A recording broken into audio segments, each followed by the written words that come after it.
Stretching 5.5 kilometers into the Arabian Gulf lies one of the most audacious engineering projects the world has ever seen. Palm Jumeirah is so vast it can be seen from space. Built only from sand and rock, threatened by earthquakes, violent storms and erosion from the sea, it's remarkable that Palm Jumeirah exists at all. God had wanted an island in the shape of a palm tree in the ocean, he'd have put one here. Engineers must race against time and battle constantly with the forces of nature. This is a megastructure they thought could never be built.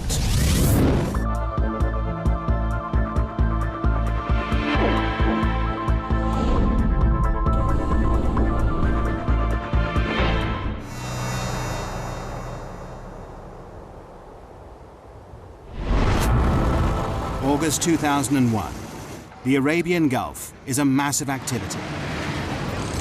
Dubai is building one of the biggest man-made islands in the world.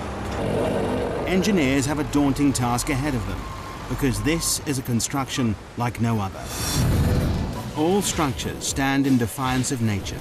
Most are built from concrete and steel, materials that are artificially strengthened. But this massive island is being constructed out at sea, using only natural materials, sand and rock.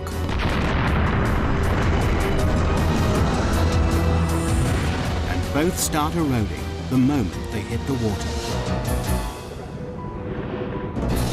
For project manager Bob Berger, it's a daunting task. Any construction is in defiance to nature, and this is an extreme example of that. Every day, we're trying to prevent the destruction of what we built. The Middle East, Dubai, the jewel of the Arab world. A kingdom built on the profits of its oil reserves. This tiny emirate, twice the size of London, is one of the richest places in the Arab world. But it hasn't always been like this. 50 years ago, Dubai was a trading town built on a creek. Over half a century later, it's been transformed. Now it's famous for gold, trade, and oil. But there's a problem on the horizon. By 2016, the oil will have run out. It'll mean disaster for the economy. Dubai must find a new source of income. The Crown Prince, Sheikh Mohammed bin Rashid Al Maktoum, has a $2 billion plan to save his country. He's ordered his kingdom to transform itself into the world's #1 luxury tourist destination. And the Crown Prince has a history of getting what he wants.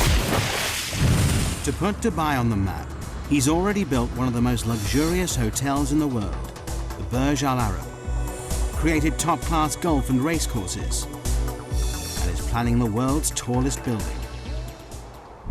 But now, the Crown Prince's big idea is mass tourism. Dubai seems the perfect spot. It offers sun almost every day of the year, glorious beaches and azure seas. 5 million tourists visit here annually. Now they want to triple this to 15 million. But there's a problem. The coastline is a mere 72 kilometers long. Not enough space for all these extra people. But how do you make your coastline longer? The Crown Prince's plan is to build a massive island, and he wants it done by 2006. What better for a paradise island than the shape of a palm tree? 5.5 kilometers across, it increases the coastline by a whopping 56 kilometers, 9 times more beachfront than the circular island. But no one has ever built an island this size and shape before. When I first heard of this project, I couldn't believe it. I thought it's incredible. The extraordinary plan is to build a city at sea. The palm will be covered with luxury villas, shopping malls and restaurants. The crescent-shaped breakwater, linked to the palm by a tunnel, will hold 22 hotels. The easiest way to build such a massive structure at sea is to use concrete and steel. But this doesn't fit with the Crown Prince's plans. His idea creates an added challenge. To blend in with its surroundings, the island must be made entirely from natural materials. The palm-shaped island will only be made from sand, 24 million cubic meters of it. All that protects this from the sea will be a breakwater, 5.5 million cubic meters of rock. Together, there's enough sand and rock to build a 2.5 meter high wall circling the entire world.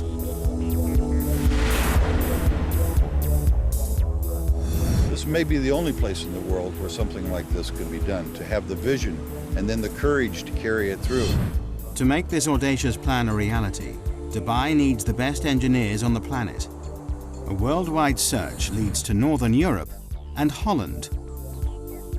Experts in land reclamation, the Dutch have increased Holland's landmass by 35%.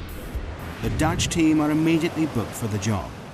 The first thing they must prove is that it's possible to build an island out in the Arabian Gulf and that it'll stay there. They know the only way to keep the island in position is to surround it by a breakwater. But just how big does this sea defense need to be? To find out, researchers must calculate the strength of Dubai's storms, the height of the waves and tidal surges, and what effect global warming will have in raising the sea level.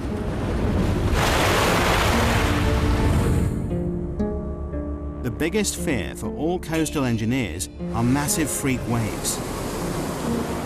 These waves build up over long distances, pushed by persistent winds and large currents. They destroy nearly everything in their path. But the island builders are lucky. The research team has worked out that the Arabian Gulf is the perfect place to build this megastructure. On average, the Gulf is only 30 meters deep and it's only 160 kilometers wide. It's too short and too shallow for catastrophic waves to build up. But the team know they will get Shamal storms. Every winter, these intense northerly storms bring high winds and 2-meter waves that will batter the structure. Researchers must also factor in the worst-case scenario, the storm that hits once in 100 years.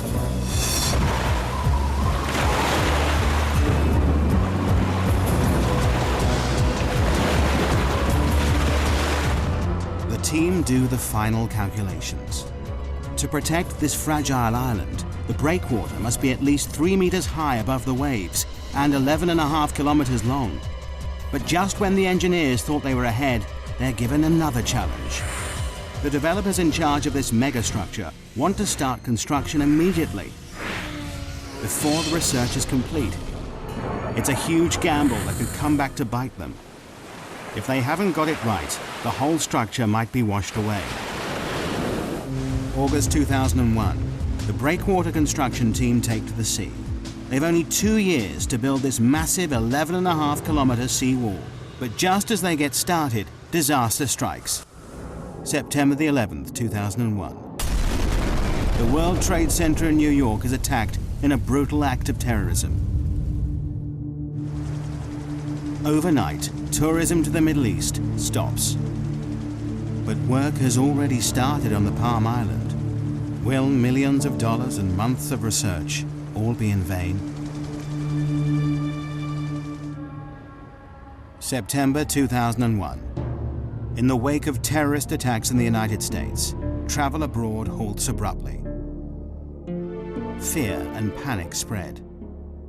People are too frightened to travel, particularly to the Middle East. It could have disastrous consequences for Dubai's ambitious plans. Work has already begun on building one of the biggest man-made structures in the world. A giant palm-shaped island that'll transform Dubai into a world-class holiday destination. The massive 11.5 kilometer breakwater is under construction. Both the breakwater team and the Palm Island team are assembled to make the dream a reality. But 9/11 throws the plans into turmoil. The 1,200 foreign engineers fear their lives could be in danger. They make contingency plans to leave the country. In the meantime, they're advised not to go into Western hotels and bars. Business slumps. Beaches are empty. Restaurants deserted. No one wants to be here. For 3 months, Dubai grinds to a halt. The sun is setting on the Middle East's tourist industry. But the job must carry on, whatever the political climate. The oil reserves are running out. The Crown Prince stands firm. The developers are now committed to the build. Millions of dollars have been spent hiring the world's top reclamation. They've worked on huge projects, like Hong Kong's Cheplak Kok Airport, Holland's North Sea Wall, and Singapore's Industrial Centre. But no one has reclaimed a structure this size or shape before. By November 2001, the race to build this megastructure is really underway. 9 barges, 15 tugboats, 4 dredgers, 30 heavy land-based machines, and 10 floating cranes are needed to construct the massive seawall. For the breakwater team, their first step in this awesome challenge is to build up the sea floor. 3 massive dredgers take up a thin layer of sand from the barren seabed nearby. Then they dump this sand in a layer up to 7.4 meters thick. This must be done while the sea is at its calmest. To keep it in place, barge loads of rubble are dropped on top of this. This bed of rock will raise the breakwater from 4 meters below sea level to 3 meters above. It's the beginning of the sea defense, without which the island cannot exist. The sloping layers take out the force of the waves as they hit the wall. But the sand and rubble layer is only the base, the core of the breakwater. What really creates the protection is the outer armor. For this, engineers need vast lumps of rock. Each piece of rock weighs up to 6 tons. It's these massive boulders that will protect the fragile island from the destructive force of the sea. But sourcing enough rock is an enormous task.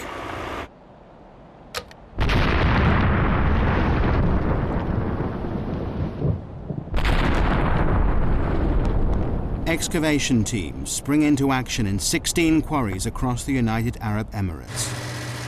The 11.5-kilometer breakwater needs a lot of rock. 5.5 million cubic meters of the stuff, enough to build 2 Egyptian pyramids.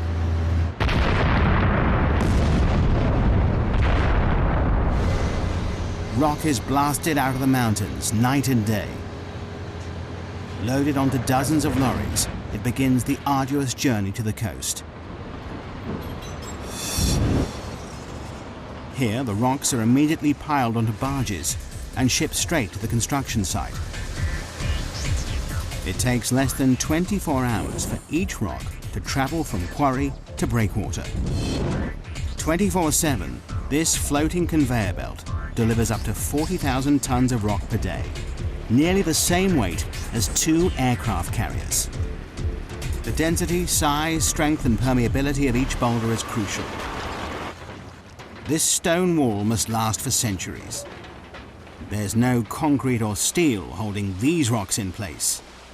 These vast boulders are not just dumped in position, graded by size and weight, it's the sheer volume that keeps them here. Positioned by cranes, each rock must interlock with the next to withstand the full force of the sea. Constant checks are needed to ensure the breakwater is in the right place and the rocks are stable. The only sure way to do this is to send in divers to pinpoint and check every meter of it. Nothing about this megastructure is left to chance. Any movement could cause the rock to crack and the wall to disintegrate, leaving the whole project vulnerable. A detailed study of the breakwater rocks below the water is noted. Divers are looking for signs of fatigue on these 6-ton boulders. Their fear is that some will have splintered or been knocked out of place by strong waves when they were put here.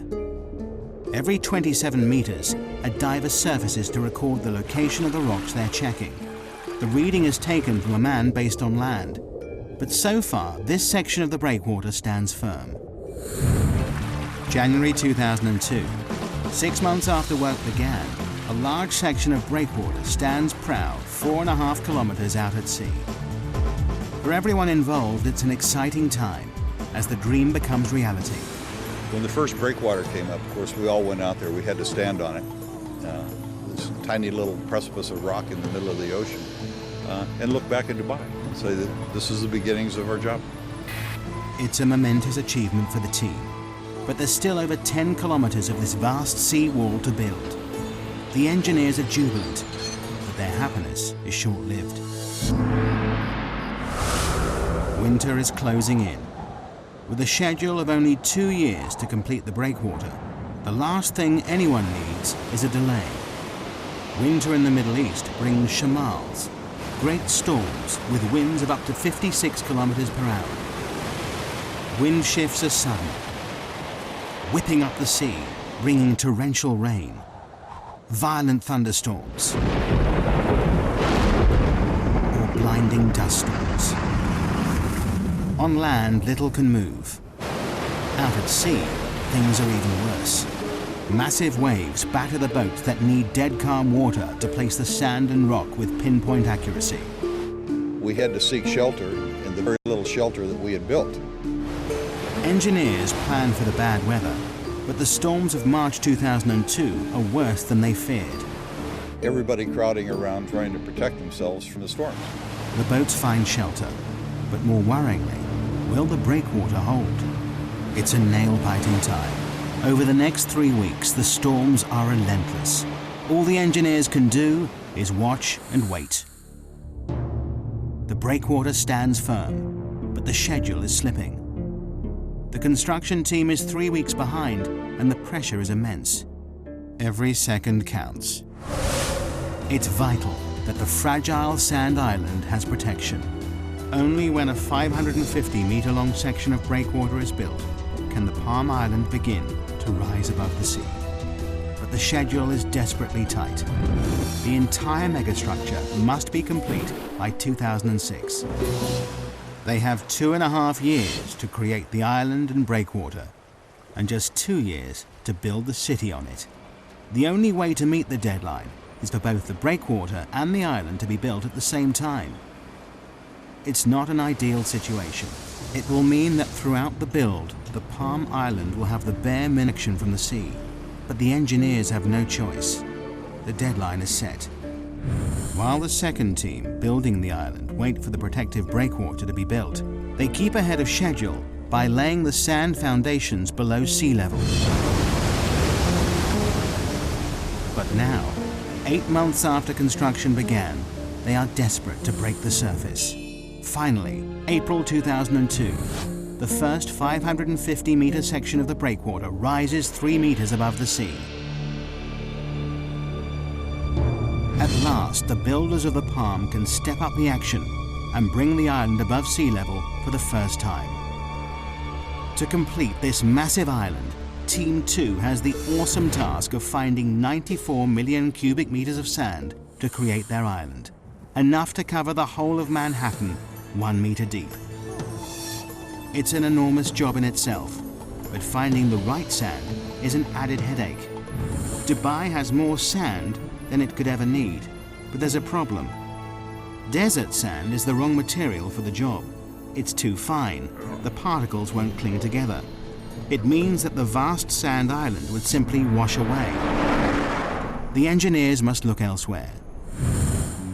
The best sand for the job is found 6 nautical miles out at sea. This sand is much more suitable. It packs densely and is more resistant to wave impact. They will dredge sand from the Gulf seabed. And there is an added benefit. The dredgers will spend less time transporting the material to the construction site. In just 3 hours, a dredger travels to and from the site, scoops up the sand, and sprays it into position. It works a 5 square kilometer area, dredging up the top meter of the sea floor. It takes less than an hour to fill the 8,000-ton tank with sand. The sand is then pumped through a pipe and sprayed into place at 10 meters per second to fill an Olympic swimming pool in 4 minutes. The process is called rainbowing. The island construction team work round the clock to keep to the tight schedule. Night and day, the island grows bit by bit. The rainbowed sand builds into a sandbar, rising up to 4 meters out of the water. But for the engineers, there are mixed feelings. Is the shape of the island progressing as planned? There's great excitement, and there was great anticipation, and a little bit of fear. Is it in the right place? With doubt cast over the construction, Dubai has a trick up its sleeve. 676 kilometers up in space. Dubai has access to the only privately owned satellite in the world. It's so powerful, it rivals those of the Russian and US military. The satellite, IKONOS, orbits the Earth, taking pictures that prove the island is totally on track, so far. It also means the Crown Prince can keep a close eye on his pet project. August 2002, a year in, and the island team is ahead of 8 kilometers of the breakwater stands firm. 8 palm fronds break through the azure seas. But it's a grueling and difficult process. Rainbowing is a common operation in land reclamation. But this is no ordinary reclamation project. There is no mold for the palm shape and no fixed points to get bearings from. The unique shape makes it a nightmare to build because the whole design relies on accuracy. This enormous structure has 56 kilometers of waterfront and almost all of it is curved. To make things more difficult, it's impossible to tell from the ground if the sand is falling in the right place. The only way to complete this task is to use state-of-the-art technology. Prior to GPS, we couldn't have done this job. There are only 2 straight lines in this project. All the rest of them are curved. It's all down to a team of 5 men who walk the perimeter of the island every day as it takes shape. It's grueling work. Summer temperatures reach a searing 48 degrees Celsius. Humidity hits 95%.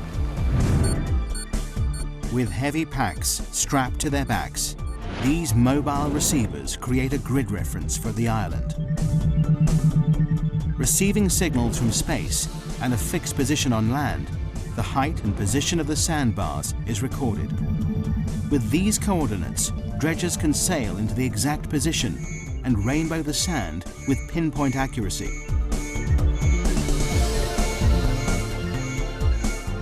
Only by using state-of-the-art GPS technology can this awesome megastructure take shape.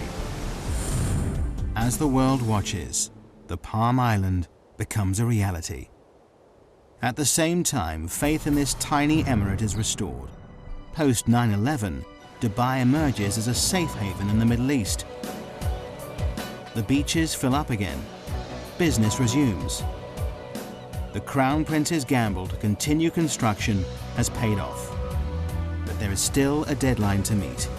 The island must be built by 2006. Coordination between the 2 teams, one building the breakwater and the other reclaiming the sand island, is crucial. If they don't have perfect synchronicity, the whole project could be thrown into jeopardy. If the breakwater progressed too quickly, it would cut off access for the reclamation contractor. If the reclamation went too quickly, then it would be at risk for the storms. We couldn't let one get ahead of the other in any way. It's a delicate balance, but a year into the project, and incredibly, work is on schedule. Against all odds, the Palm Island rises above the waves, protected by the ever-increasing sea wall. It's a symbol of engineering achievement, but the engineers' biggest challenge is still to come: how to make the island safe to build on. The majestic Palm Island is only made from sand, but sand is unstable and highly susceptible to the movement of water around it. It also takes time to settle before it's strong enough to build on. But this awesome structure will support a city of 120,000 people, and their safety relies on firm foundations. This massive sand island must be made rock solid. But how? October 2002. Dubai is building one of the world's most audacious engineering projects in the Arabian Gulf. A 5.5-kilometer island in the shape of a palm tree, made entirely out of natural materials. A year into the build, and 2/3 of the breakwater is complete. 8 kilometers of massive rocks pile 3 meters above the waves. backed by 200 meters of beach that will eventually carry 22 hotels. Behind this sea defense, the first 9 palm fronds made of sand rise above the water. Dredgers spray sand from the seafloor, a process called rainbowing, to create the first half of the 5.5-kilometer island. But building a man-made structure in the middle of the sea with only rock and sand throws up challenges every step of the way. The team constantly battle with nature as the sea erodes the work they do. We worried initially that we could actually do it, that we could place the sand where it should be, that we could place the rocks where they should be. The teams now race to finish the project. But then the engineers discover a problem that could put the whole project in jeopardy. The decision to start construction before completing the research has finally caught up with them. Coming in or going out. The sea is not circulating around this massive megastructure as they planned. The tides are not flushing the system properly. Clean water is not moving fast enough round the inner waterway. The water is in serious danger of becoming stagnant. People have paid millions for a piece of this paradise island. Green fetid water is not going to work. A solution must be. Changes must be made to the design. But all the time, the Palm Island is taking shape to the original plan. Further tests are run on the computer. Luckily, the solution is found just in time, and it's simple. The seawall must have 2 breaks in it.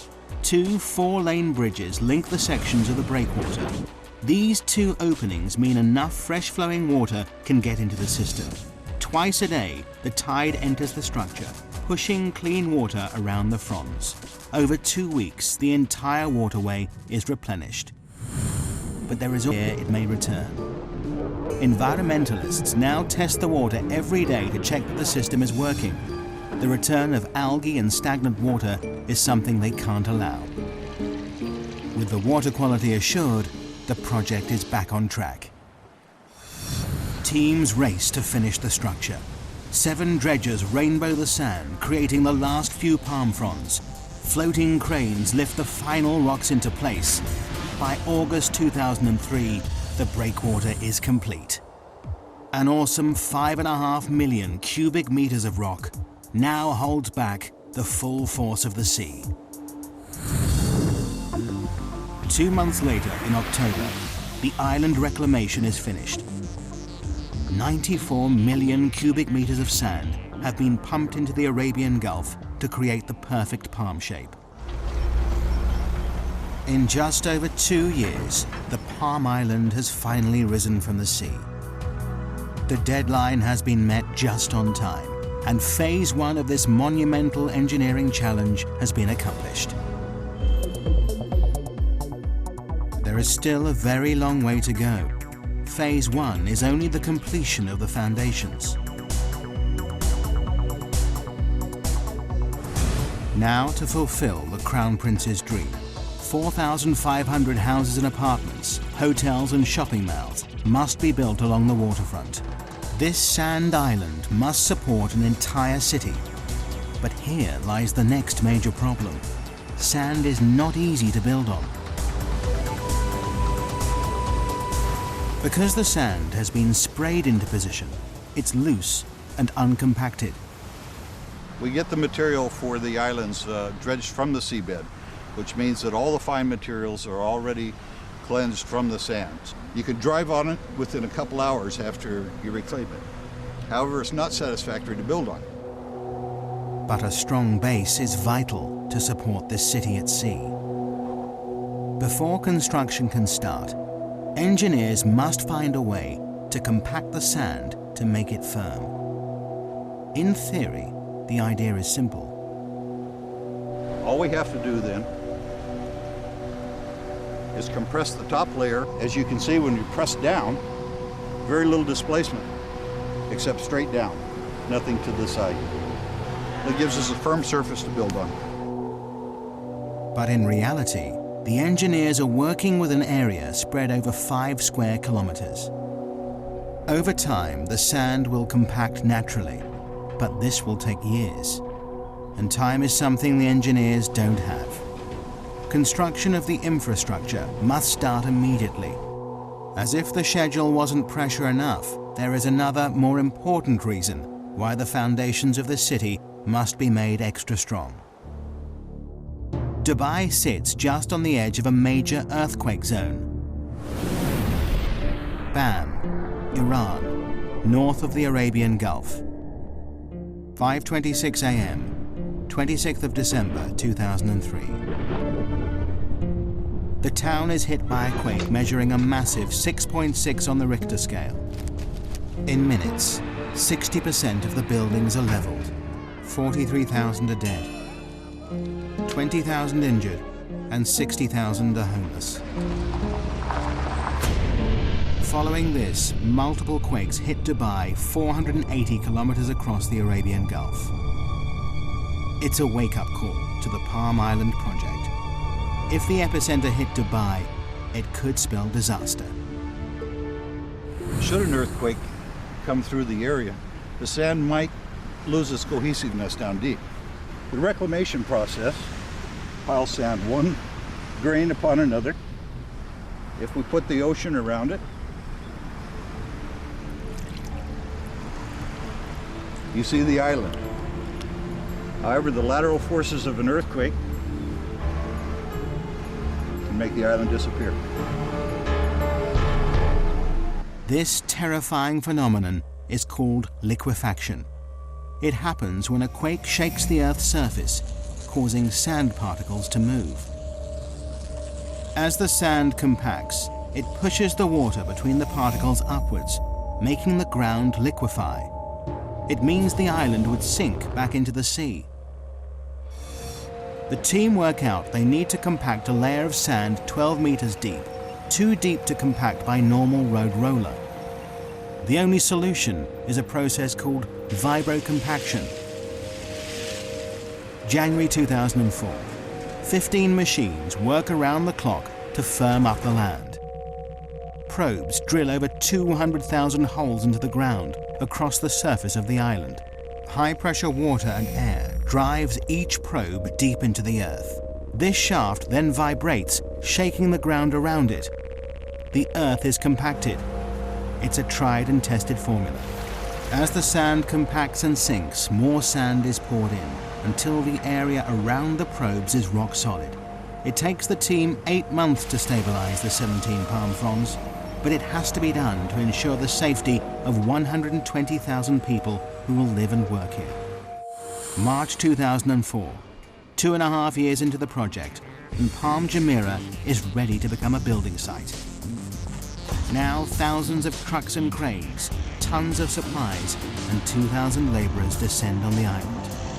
This is the most complicated part of the project, the installation of the infrastructure, gas pipes, electricity cables, water supply, and buildings.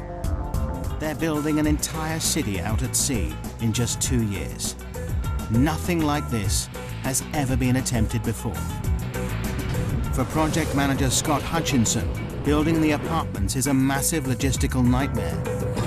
I've probably worked on 3 or 4 other billion-dollar projects before, but this is without a doubt the biggest and the most complex that I've ever seen. And I can't imagine other projects being any more complex than this. 850 buses ferry the 40,000-strong Asian workforce on and off the island in 2 12-hour shifts. They'll work in grueling temperatures of up to 48 degrees Celsius. As well as thousands of people, millions of tons of concrete and steel are shipped in from around the world and driven onto the Palm. 51 different contractors build houses, roads, canals, shopping centres, sewage plants, and each part of the jigsaw must meet the next perfectly. To stay, all the materials must arrive on site exactly on time, and they will go to any lengths if they don't. If material isn't showing up from overseas, you put somebody on the plane and fly the guy out there to get it done.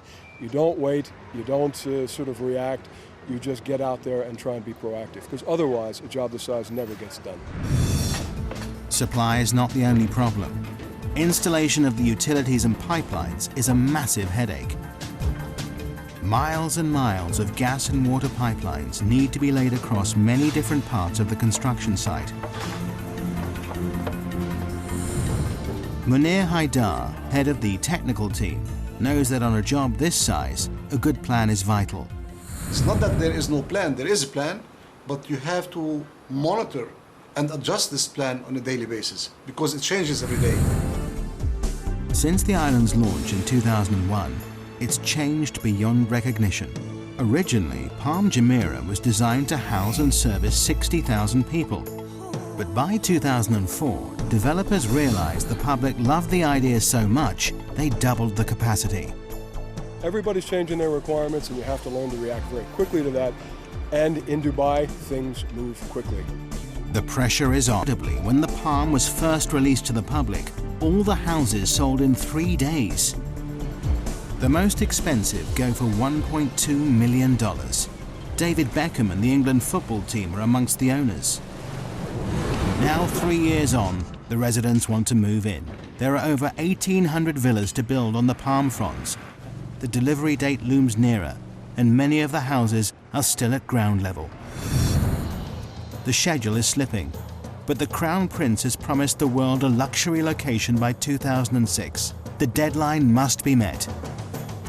To add to the pressure, the design trunk gets more elaborate every year. This 1.6-kilometer stretch will carry at least 8,000 villa and apartment complexes, 220 shopping malls and restaurants, and the developers are still threatening more. A new plan is the 36-story Palm Tower, more space for shops, restaurants, and 450 deluxe apartments. But all this extra development comes at a price. The deadline for the trunk has slipped to 2008. Well, I guess one of the best parts about it is that when you get frustrated of all the challenges and the paperwork and the meetings and everything that goes with building a project like this, come out, you see the sunset, you see the sea, and you really realize not only is it an amazing project, but it's an amazing setting.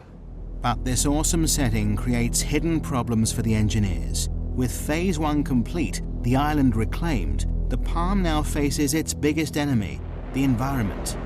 Nature will permanently try to destroy anything built in its way. The bigger the megastructure, the bigger the problem. From the start of construction, there has been one issue engineers know they will face: the problem of erosion. All beaches are constantly affected by waves. But with a man-made island, the problem is exaggerated. These are not naturally replenished with sand by the sea. If nature won't do it, someone has to. Otherwise, the whole island will be washed away. Only now the island is complete can they see the full extent of the problem. Engineers have studied every meter of the Palm's 56-kilometer coastline, analyzing the effect the waves have on its shape. The results show the sand is gradually being washed away in some places and built up further along the structure. Left unchecked, the beaches will no longer be and will fail. But the engineers are confident that through constant maintenance can keep the intricate palm shape. Just when the developers think they've cracked the problem, an even bigger dilemma rears its head. Beach erosion is also affecting the Dubai coastline on a much bigger scale. Dubai is famous for its beautiful beaches. Could the success of the megastructure cause the mainland's downfall? Normally, the currents evenly push the sand along the beach straight. By building a massive structure so close to the shoreline, wave movement in the area has altered. The current is changing the shape of the coastline. In some places, sand is deposited, extending the beaches out to sea. In others, the beach is eroded away. And initial research shows some worrying facts. In some places, the shoreline could be eroded by 5 to 10 meters per year. Eventually, it could destroy mainland resorts, property, and roads. In time, the coastline will settle down. Nature and the structure will learn to live with each other. But this may take years. In the meantime, the developers have bought a dredger. This will suck up the sand where it is built up along the coast and deposit it in the areas suffering from erosion, returning the coastline to its original shape. Dubai's beaches are safe, for now.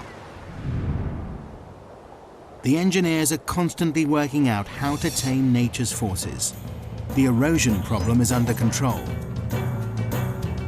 But the threat to the project doesn't just come from the surface of the sea. They now face a new dilemma beneath the waves. How has this awesome megastructure impacted on the ecology of the area? August 2005. 4 years after the Palm project started, this audacious island stamps its mark on Dubai's coastline. This was the first step, the big step, in putting Dubai on the map. But by pushing into unknown territory, building structures never built before, engineers face new problems all the time. Since the Palm Island's conception, environmentalists have been convinced the building of this megastructure would destroy local marine life, ruining one of its greatest selling points, the azure seas it sits in. For the developers, it's a problem they're constantly watching. Every 6 weeks, divers check the waters. Fish and corals are monitored and measured. But fears that destroy this underwater world appear unfounded so far. In fact, this megastructure seems to be having the opposite effect. Not only is the marine life unaffected by dredgers removing a meter-thick layer of sand, but the breakwater has created shelter for fish and is attracting new species into the area. Now the Palm developers are turning this to their advantage. They plan to build the largest artificial reef in the world. In June 2004, 2 jet fighter planes were dropped to the seafloor for people to dive on. There are even plans to sink a red London double-decker bus. In true Dubai style, they'll create something from nothing to rival the reefs of Australia, the Red Sea, and the Maldives. Even before the Palm is finished, the Crown Prince is inspired by its success. Now he wants 2 more islands, each bigger than the last. Palm Jebel Ali is 1 year into construction. It's twice the size of the first, nearly 8 kilometers in diameter, designed to be a tranquil island with 29 luxury hotels and an inner ring of water homes that spell out an Arabic poem scribed by the Crown Prince himself. Even bigger is Palm Dira. Work has just started on this whopping 14-kilometer-long island that will support 500,000 people. Although engineers have the confidence of knowing how to build these structures, they now have a more worrying problem: supply. To raise this island from the sea will take 1,500 million cubic meters of sand, 15 times the amount needed to build Palm. Dredgers are driven further out to sea in search of enough suitable sand. But the engineers are confident that their goals are achievable. But just when they thought resources were stretched to the limit, the Crown Prince has the most outrageous idea of them all. To make Dubai the #1 tourist destination, he wants to build the world. 4 kilometers out at sea, hundreds of small islands are being constructed. Seen from the air, these islands will take the shape of the continents of the world. It's an even more complicated structure to build than the Palm. This is not 1 island, but 300, and each one is different, varying in size from 5 acres to 20. The deadline for these exclusive private islands is 2007. Arizona, Wyoming, France and Australia are all up for sale. They cost anything from $6 to $36 million, and that's before anything is built on them. But creating the world takes land reclamation to the limit. This archipelago of sandbars covers an area almost 7 kilometers by 9. Each island to be in exactly the right position to create the global look from space. Any mistake and the whole design will be ruined. The Palm Island put Dubai on the map. Now the world puts the map on Dubai. But have the developers gone too far? Will the demand for property keep up with the escalating build? Will the bubble burst? So far, 2 of the Palm Islands are completely sold out. A third of the world has been snapped up. But this still leaves a lot up for sale. But the developers are confident they see no end to the demand. Megastructures are the latest craze. To top all plans, in January 2005, they launched the Dubai waterfront. This claw-shaped landmass won't just stretch far out to sea. It will also create 75 kilometers of waterfront, stretching into the desert. Together, all these megastructures will extend the coastline of Dubai from 72 kilometers to a whopping 1,500, a 2,118% increase. Meanwhile, the First Palms construction team continues to meet the deadline of 2008. But the island stands here in defiance of nature, proof that engineers can and will continually push the boundaries of engineering technology. The Palm Island is truly an awesome megastructure.